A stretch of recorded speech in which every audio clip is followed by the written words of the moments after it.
So I spent a lot of time thinking about transmission, how you get electricity from point A to point B. And it has occurred to me that it's not really intuitive why transmission is so important. So I wanted to do a little explainer video. And the number one reason why is because of climate change.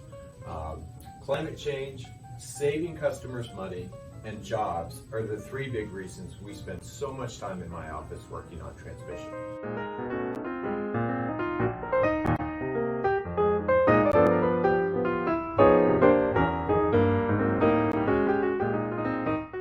So let's talk about climate. Why is transmission so important to climate?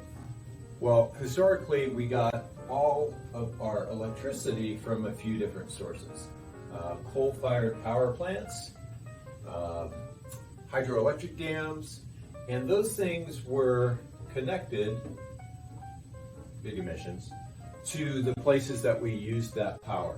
And so we had transmission that connected our coal-fired generation and our hydroelectric dams to the cities where we needed to use that power.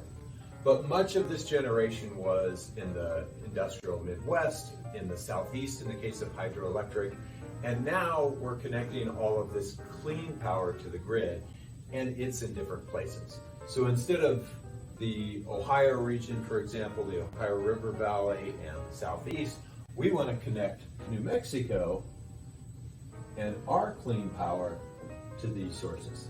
So we need new transmission lines to be able to do that work. And we won't solve climate change unless we have those transmission lines.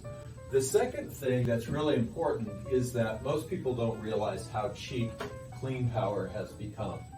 And because now wind and solar, for example, are bidding onto the wholesale markets for 2 to 3 cents per kilowatt hour, if we want customers to pay less in their monthly bills, we have to find a way to put that cheap power onto the grid. And once again, transmission is the way we do that. Finally, we're trying to put people to work. And in New Mexico right now, there is a transmission line. It's a relatively short line being built. And there are a lot of really good jobs, union jobs associated with that line. If we can scale up transmission, we can put even more people to work in high quality jobs, really jobs very similar to the one my father had when he was raising me and my sisters.